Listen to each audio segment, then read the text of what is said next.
Hello, once again, and welcome to Political Dharma with Alan Zundell.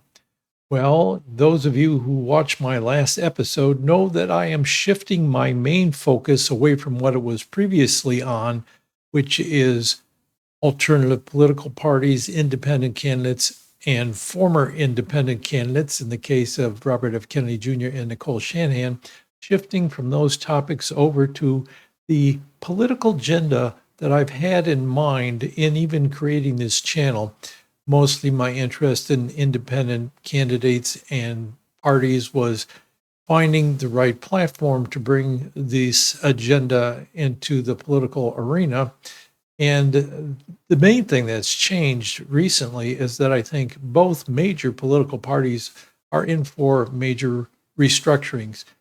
Republican Party already dominated by MAGA and has changed directions radically, really, from the previous conservative positions it's held in some areas, especially around managing the economy. But I don't think Donald Trump's agenda, is going to prove to be very popular among important segments of the business community, and that the Republican Party, post-Trump, as his term comes to a close, will be very unified around anything. So it's going to be, again, up for grabs by the various factions fighting for dominance in that party. Same thing with the Democrats, because they did such a poor job of challenging Trump and his ways of conducting politics that they have factionalization themselves. It's not clear what they stand for.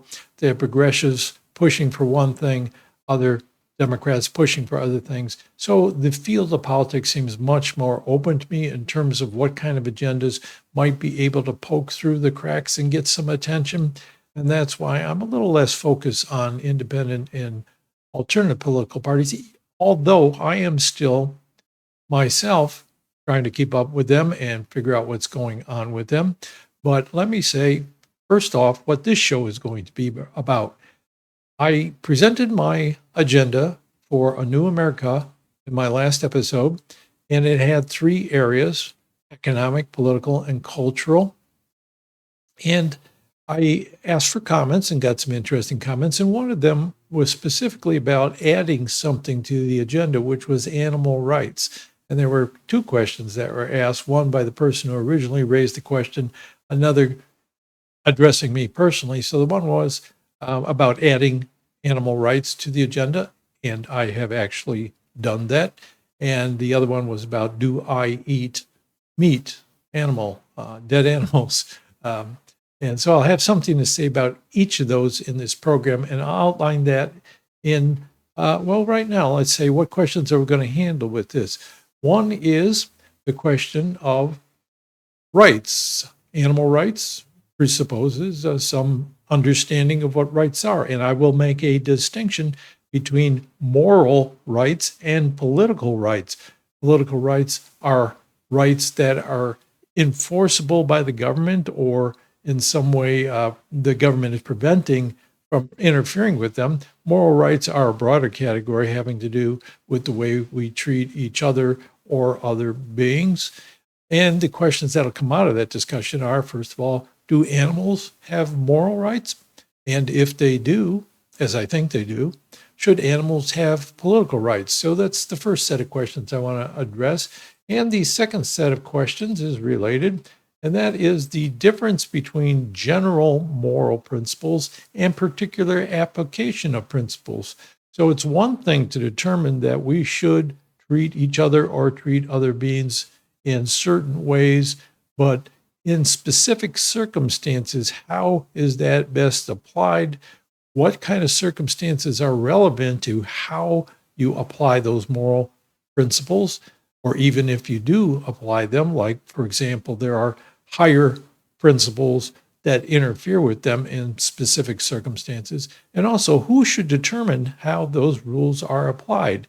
Here, an individual citizen, or say a judge or a legislature? Who's going to decide how those general moral principles are applied in specific cases? And that is the outline of the program the things I want to cover today mostly, but I want to start out with also saying that I have been following some of the stuff about alternative political parties and Kennedy and Shanahan.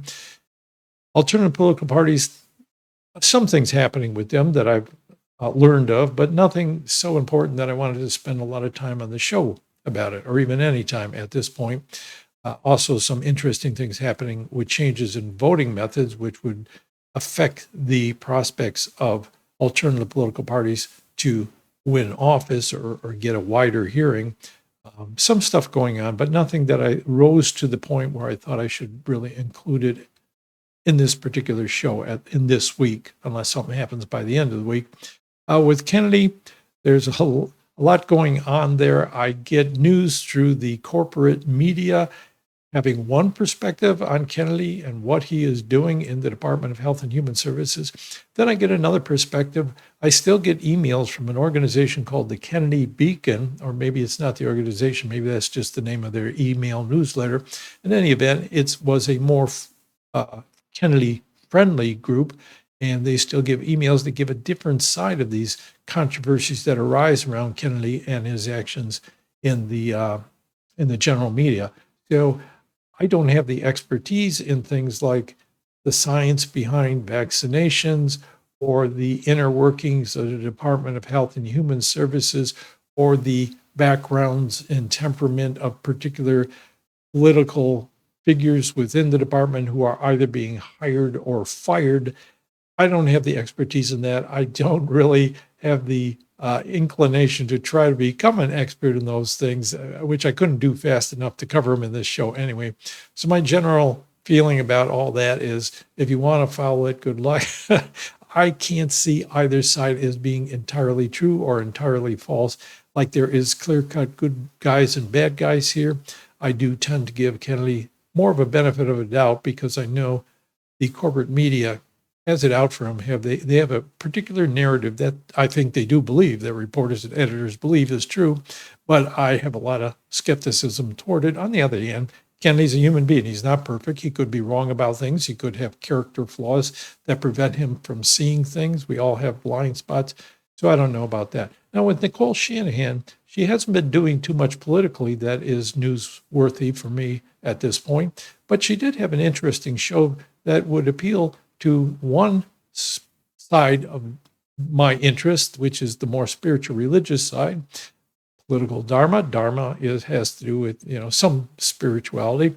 And that is that Nicole, I saw just this morning, she has a new interview up on her YouTube channel, which is titled Christian Apologetics and the Case for Christ.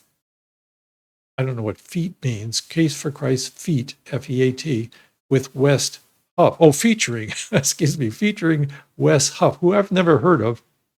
And there's a long description of the program, which includes the phrase near the end that I've highlighted.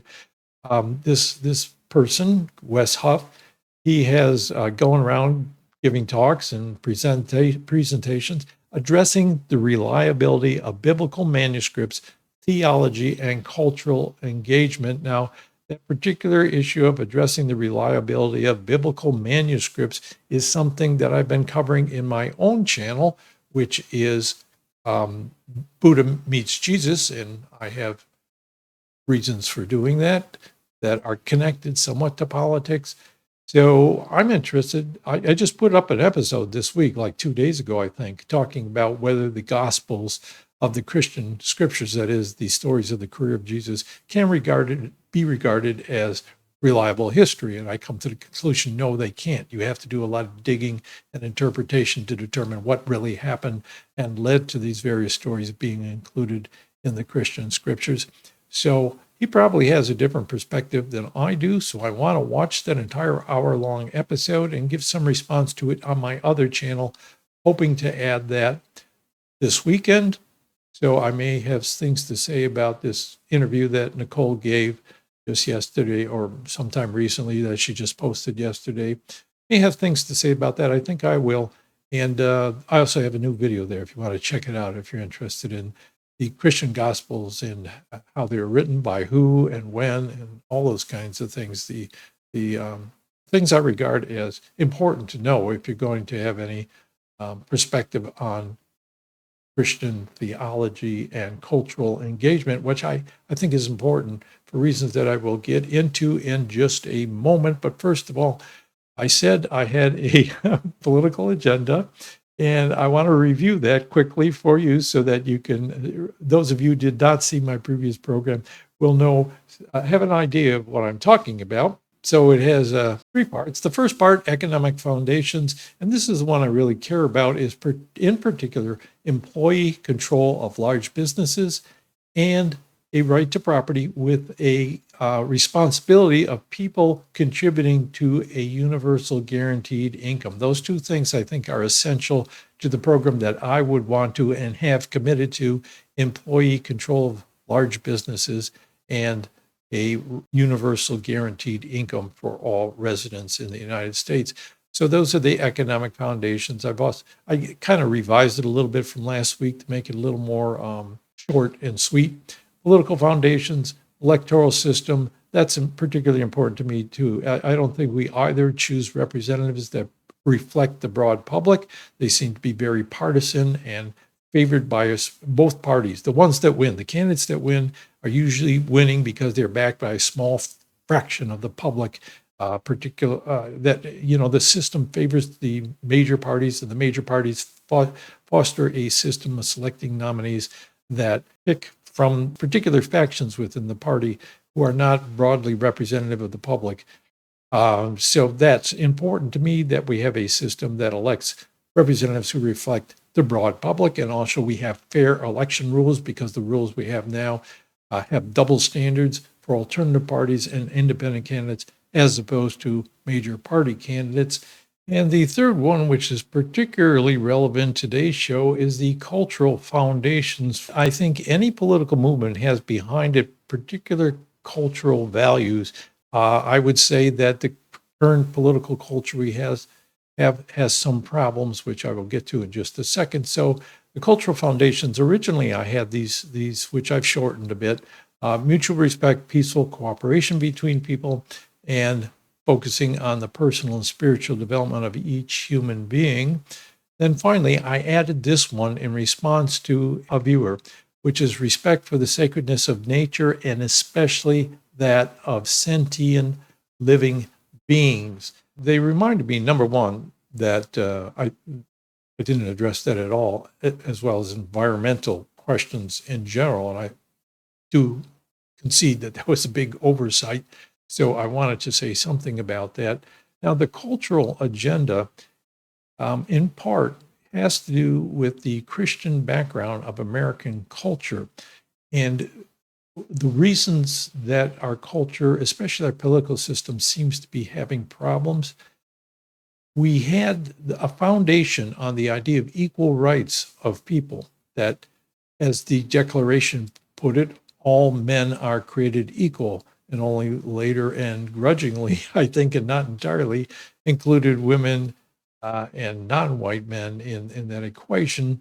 But it came from the Protestant idea that every Christian was equal in the eyes of God and had a right to interpret Scripture, that Scripture was the foundation of authority for Christians, and that each could interpret it for their own, because they have their own ability to reason and to think things through and to read if they're literate, presumably.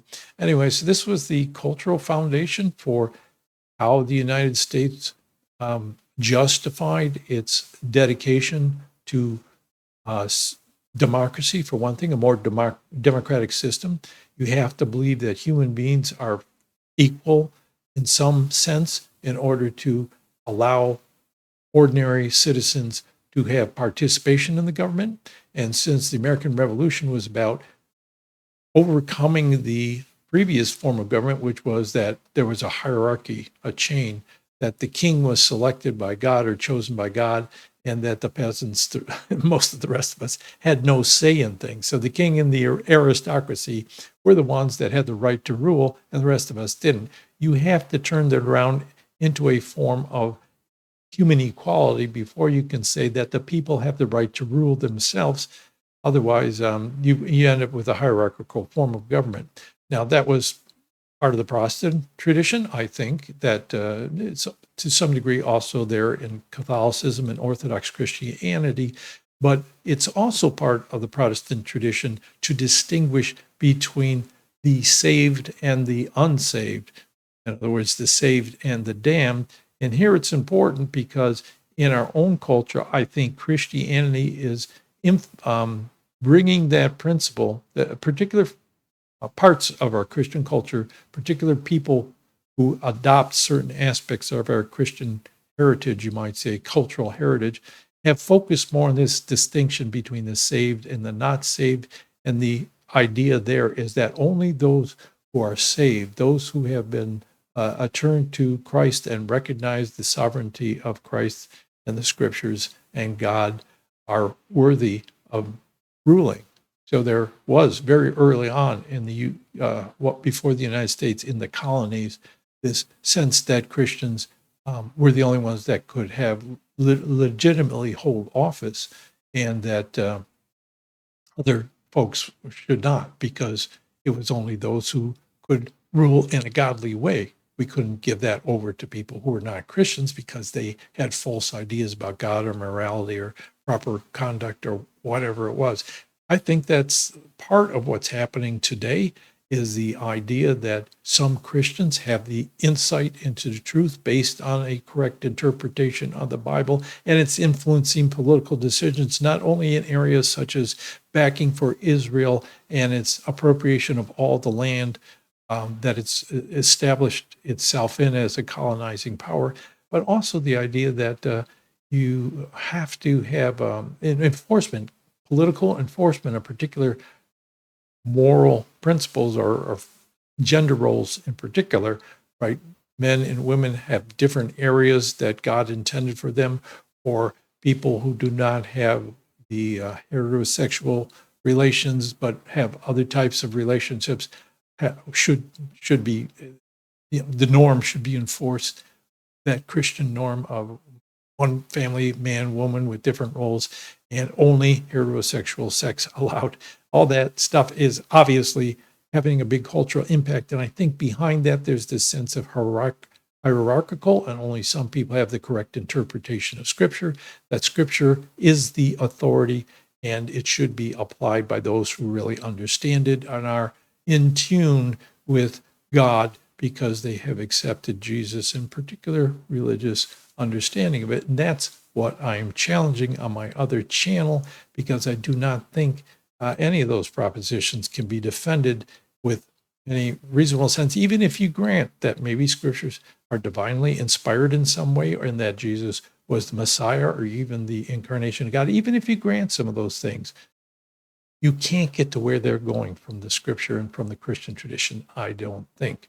So that's in part what my other channel is about, is creating a culture that's not based on this idea of domination of one religion over others or some people over others, but is more, I think, in tune with where the founders who wrote the First Amendment to the Constitution about freedom of religion, and people like James Madison and Thomas Jefferson, who championed that principle, were going with that, is that we don't want any religious point of view to dominate our political affairs.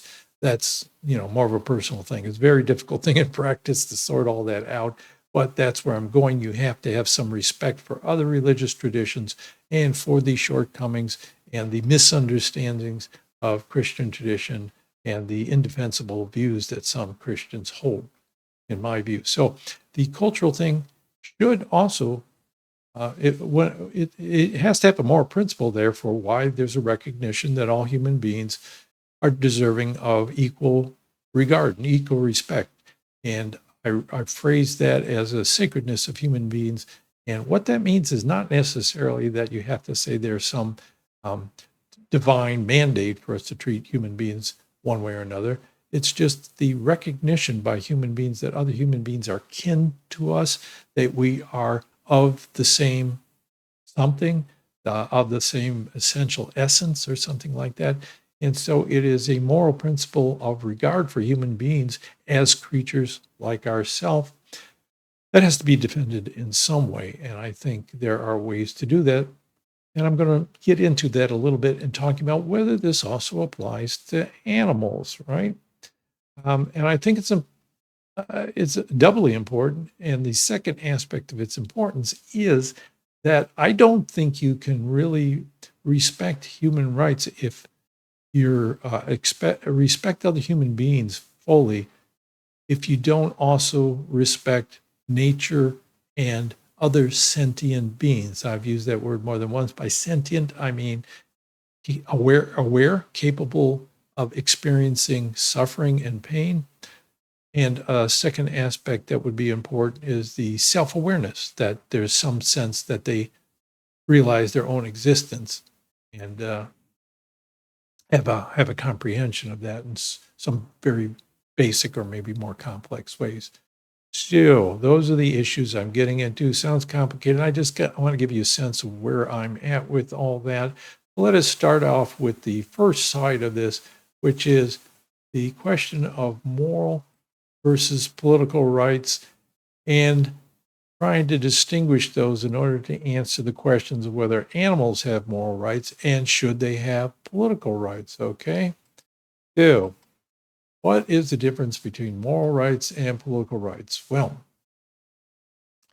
moral rights are those that people recognize as binding on them for how they treat, let's just stick with people for now, how they treat other people. So it's a recognition and an obligation that you acknowledge for yourself in your treatment of other people. It's not that the other people have this possession of something called a natural right. I think that's just other language, and it's sometimes confusing because it's so close to a political right. But the idea of a moral right is that the oldest form of this anyway, and the one that makes sense to me, is that you recognize how you should treat other people based on uh, the fact that you can see them as being beings like yourself, very much like yourself, and we are in some way interconnected at a very essential level that makes this important in how we treat each other. So that's a moral right, a recognition of one person of how to treat another. Now, does that mean that other person has something called a right? That's a more modern language. That right in the past just meant right or wrong behavior, right? What's the right thing to do? What's the right way to organize and structure things to have justice, that kind of thing. What's the right thing? Not so much that people possess something called rights. That's more of a political concept. But what people do possess is this inner essence, I think.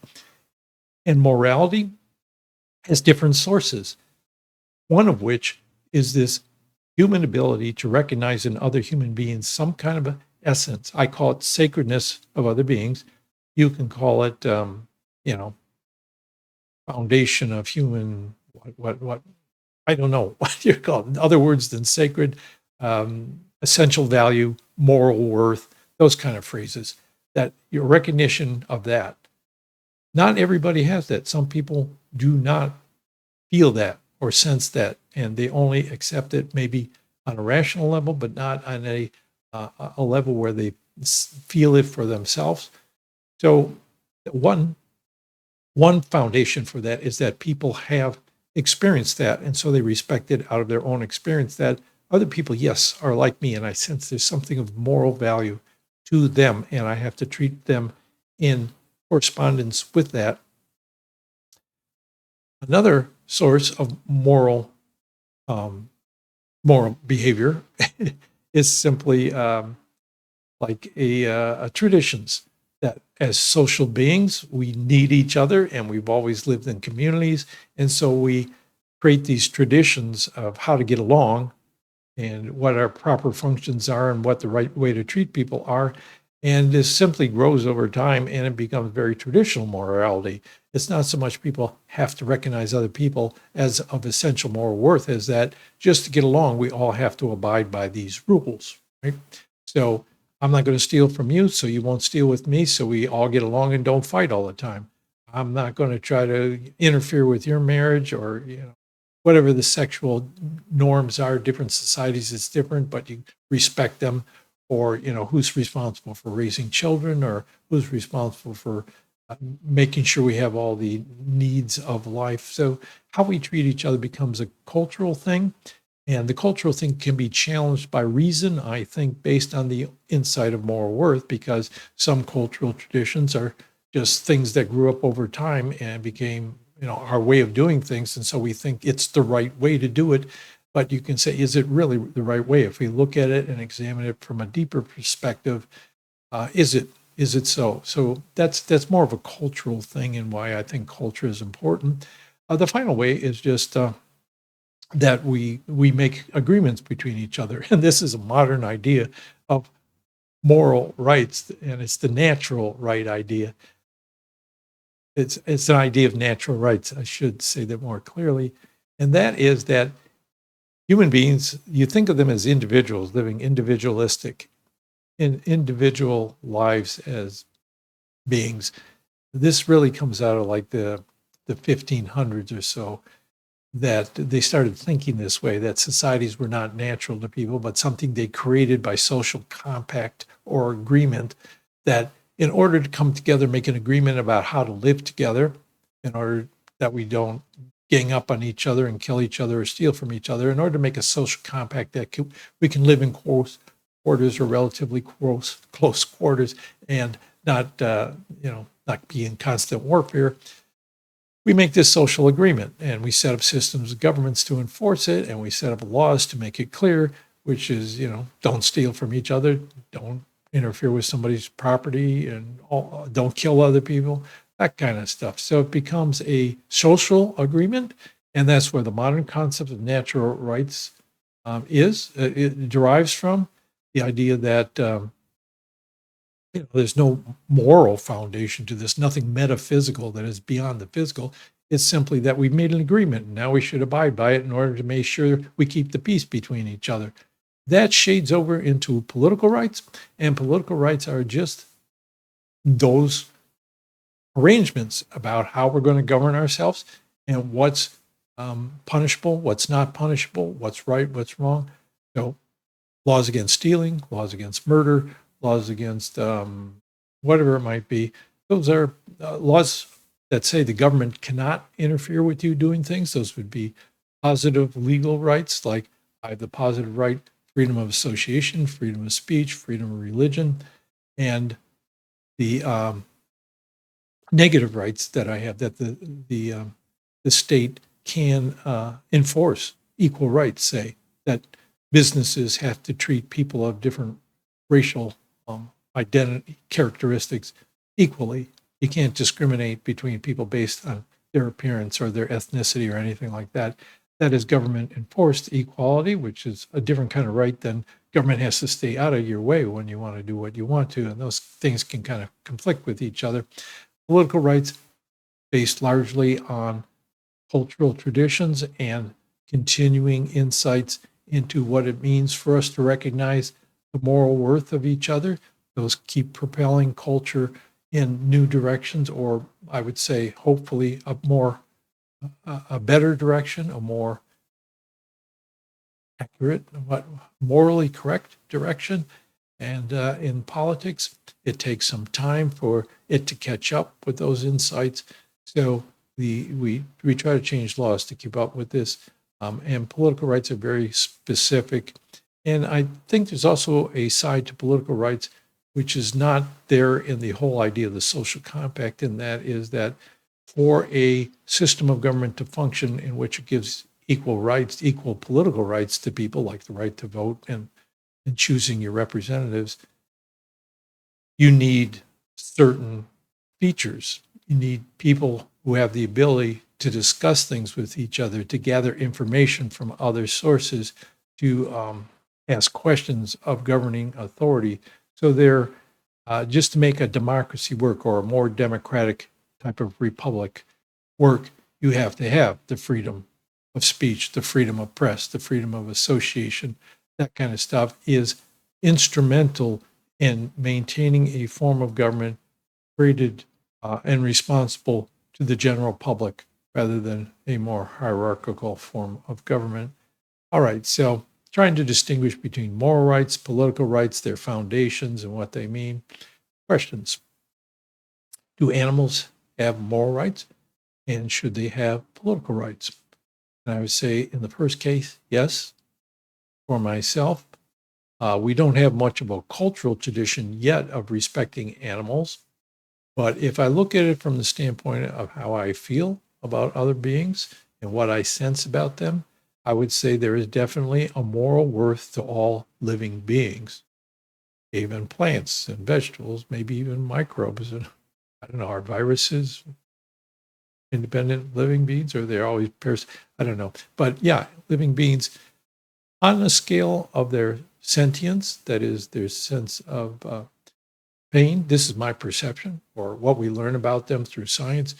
Can they feel pain? Are they capable of suffering? Do they have self-awareness? There would be a scale from what you regard as the lesser end of the spectrum, maybe like some kind of microorganism, up to human beings and the fully developed adult human being. There's a spectrum. How much moral worth we would give them, I can recognize that for myself, and I would support that. I do support that. And I think it's important to support that, not only for the sake of how we treat animals and nature in general, but how we treat each other. I think if we shut ourselves off to the suffering of animals who can perceive this suffering and experience it in a very, in the most self-aware way, at least in some species. I think if we shut ourselves off to that, we also shut ourselves off to feeling the same for other people. And it loses that cultural safeguard and becomes merely a matter of political restraint. And when you lose the cultural thing, soon you will lose the political restraint, meaning once we've lost our sense of the importance of whether animals suffer from our actions, we can lose the importance of the question of whether it's important that humans suffer from it. And that leads us into a realm of some humans may be more worthy of our attention than others. Humans who are more like us versus humans who seem to be less like us, superior and inferior. I think that's the danger our culture is currently in, one of the dangers, but a central one is moving more in that direction rather than recognizing the moral worth of all human beings, which takes you towards also considering the question, what about other sentient human beings or sentient beings, living beings? All right, so the question of morality, I'd say yes. Animals should be treated with respect, and we should try to minimize their suffering and use them purely for our own purposes, and etc. Now, it's specifically where I draw the line for different kinds of actions. I'm not going to get into that. It's a little too complex, and I'm not an authority on animal rights, although I do think I have a good handle on rights in general and the philosophy behind rights. Should animals have political rights? Should we use the law to mandate that they be treated in certain ways? I would say yes at some point, but I think first the cultural part of it has to be pushed forward, that people have to be able to recognize this more for themselves. So you get a critical mass, say, not necessarily unanimity, but a strong majority that is willing to recognize some rights for animals and other living beings and how we treat them, and therefore encoded into law. I think we've got a long way to go to get there. It's not my highest priority, I will confess, because I think human suffering is much higher on the scale than animals, and there is a lot of human suffering still going on, and that's what I would want to address. First of all, I'm glad there are people out there advocating for animal rights and other types of rights in nature, precipitating the conversation and moving the culture in different directions. I appreciate that. One person can't do everything, know everything. So it's not been my focus, I will confess, but I do have a lot of sympathy for the position that animals should have some legal rights as well. So I think the cultural thing has to move forward, and then we can encode this more in the political system and the specific details I don't know, but somewhere, depending on the scale of the particular species we're talking about in that scale of sentience, awareness, self-awareness. Okay, so that's where I'm at on that. Now let's talk about, because not only did somebody ask me about including animal rights in the agenda, which I did, but not using the language of animal rights, because as I just said, I think the language of rights can be misleading and is very tricky to use. It's not something that inheres in animals necessarily. It's more something that we as human beings can recognize and in our own political system take account of. The other question is, the general principles of morality, and I'd say it's a general principle, we should treat animals in ways that reduce suffering or minimize suffering, or even who knows how much freedom we should give them, whether we should utilize them at all. I'm not sure of my own opinions on that. I don't know if I would make a distinction between eating animals and minimizing their suffering. Are there ways to kill and eat them without causing suffering? I don't know, electric shock or something. And then, but obviously, this leads to questions about whether you should eat animals, right? Here, I'd say it's the difference between general moral principles that we can recognize and acknowledge and specific applications of those principles in specific situations. Now, let me give you a couple analogies here. One that would be more meaningful for those on the right side of a question, meaning the conservative side of a question, and those on the left side, the more, say, progressive liberal side of the equation. One is abortion.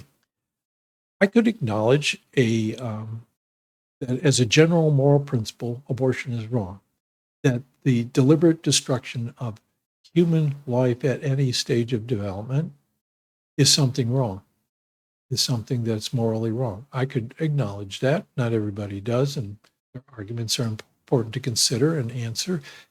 But there's a different question of whether this applies equally in all circumstances. For example, does it matter whether the health of the woman, the pregnant woman, is going to be impacted by her pregnancy?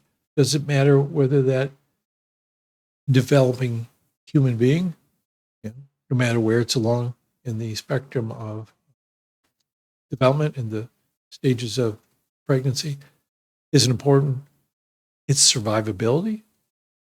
I think so. I think both those things are considerations.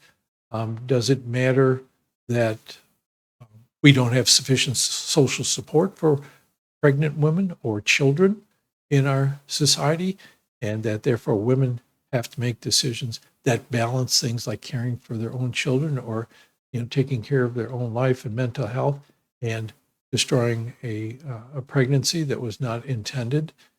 I think that matters. I think all those things matter, which leads to another question of who is in the best position to make the determination of how to apply that general moral principle, if it's recognized, to a specific circumstance that a woman is facing.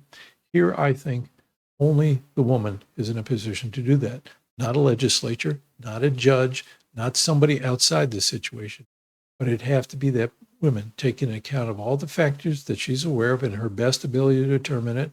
I think she's in the best position to say, if it's a general moral principle that abortion is wrong, is it wrong in my specific situation, given the circumstances of my situation? Some people will say that this is a form of moral relativism, but I think they are misusing that term. I think moral relativism more commonly means that it doesn't matter what moral principles you have, they're all equal, they're all valid.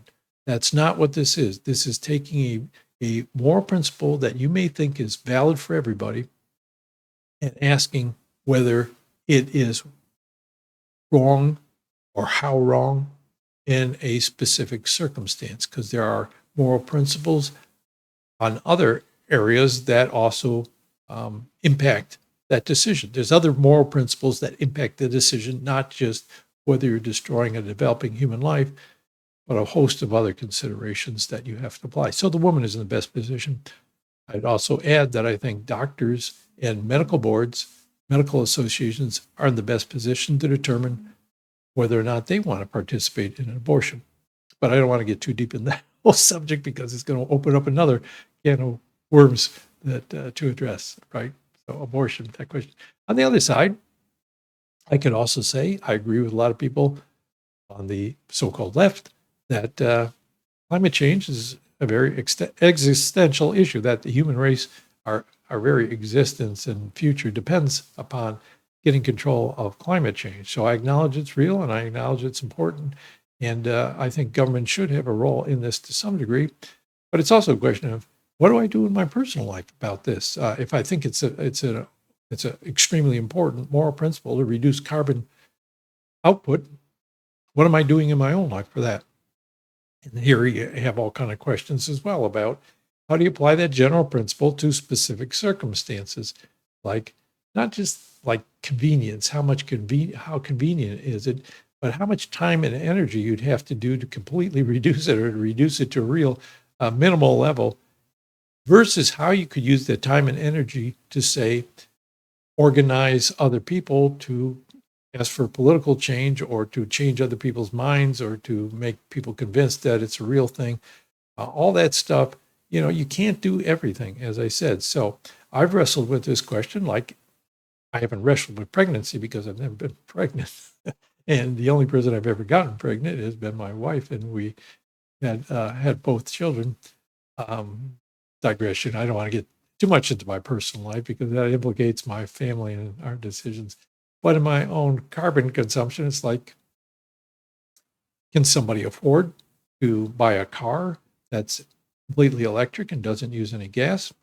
Does the production of electric cars create more carbon than the production of a different car? How about flying? If you need to get somewhere in order to achieve something important, is the extra carbon emissions worth that? How do you balance all that? I think here for personal choices, as individuals, we're not all going to make the same choices, but we do face conflicting moral imperatives, and you have to balance all that out to decide what you're going to do about it. So it's not hypocritical here either to say, I think climate change and our carbon emissions are an extremely important moral question, but in my own life, I make decisions that result in higher carbon emissions because I'm trying to balance it against how I use my time and energy to meet other moral principles. How do I balance them out? All right, so that's getting now toward animal rights and the general principle that we should treat animals so as to reduce their questions. And the specific question that somebody asked me about whether I eat meat. In people's lives, there's similar things that apply as in carbon emissions or, say, abortion to some degree, which is how much reliable information do we have about our nutritional needs as human beings in general or as a specific individual. Some people have vitamin deficiencies and they need to pay attention to that in constructing their diet. We have family who have various dietary needs or preferences, and are you going to force them to eat with your diet, or are you going to have everybody making different meals? Does your body have sensitivities to particular foods? I have sensitivities to a lot of foods like sugar and salt. Got hypertension, so salt's bad for me. Sugar and pepper gives me eczema, outflares. So things you could eat other than meat. Does it meet your nutritional needs? Do you have special problems? Do you have family situations? How much does it, how strict are you? Like when you go out socially and there's meat there and you don't have a lot of options, you just go hungry. All these things I think are best applied by each person regarding their own specific circumstances, which is why when someone asks a question challenging you about your own behavior, I don't answer those because I don't want to say that those are valid questions to ask of somebody else. I think it's one thing to try to persuade somebody about a general moral principle and that they should apply it to their life, but it's a whole nother thing to get into the details of their life and ask how they're doing that or how far they're going with it, and to make them defend themselves about that. I don't think we have the right to do that to each other because we have to acknowledge that the individual circumstances are going to vary and there are conflicting moral principles. And one of which is, like with carbon emissions, how easy or hard our society makes it to actually follow through on these decisions. And we have a whole economy based on animal products. And we have a whole culture based on eating those. Go up against that means you're not just arranging your own personal life, but you're trying to arrange it um, in contradiction and challenge to the whole system you're embedded in, and how much energy and time you spend in that is always a balance as well. How far am I willing to go, and what do I have to sacrifice to get there that would impact other parts of my life and how I affect the world around me? That I am working toward, and I would like to work with people to work toward a culture based on mutual respect and peaceful cooperation between people. And I think that relies on the third one there to some degree. If we don't respect the moral obligations we have towards nature and other living beings, it's harder to sustain our willingness to treat other human beings well and accord them mutual respect and cooperate with them in a peaceful fashion. So I think this is important to have on the cultural agenda, and I've added it in there. It may not be enough for some people, maybe too much for others. I have no idea. I'm always interested in hearing what you have to say about this, and I will give you my unvarnished views of it and be willing to think about other ways of looking at it. But that's probably plenty enough for today. I will continue to monitor news about third parties, try to set up some interviews at some point. This week has been spring break and my grandchildren have been off while my son has been leaning on us a little bit to do more childcare. And we've been doing that. So not as much time I could put into videos this week. So that's it for this week, I think. And like, share, subscribe, all the rest. Check out my other channel, Buddha Meets Jesus, so you can see that if you're interested, see things I've had to say about Christianity and spirituality in general. And look for that thing about Nicole Shanahan if you're interested in her particular journey, faith journey. All right. Thanks a lot for watching. I appreciate it. And till next time.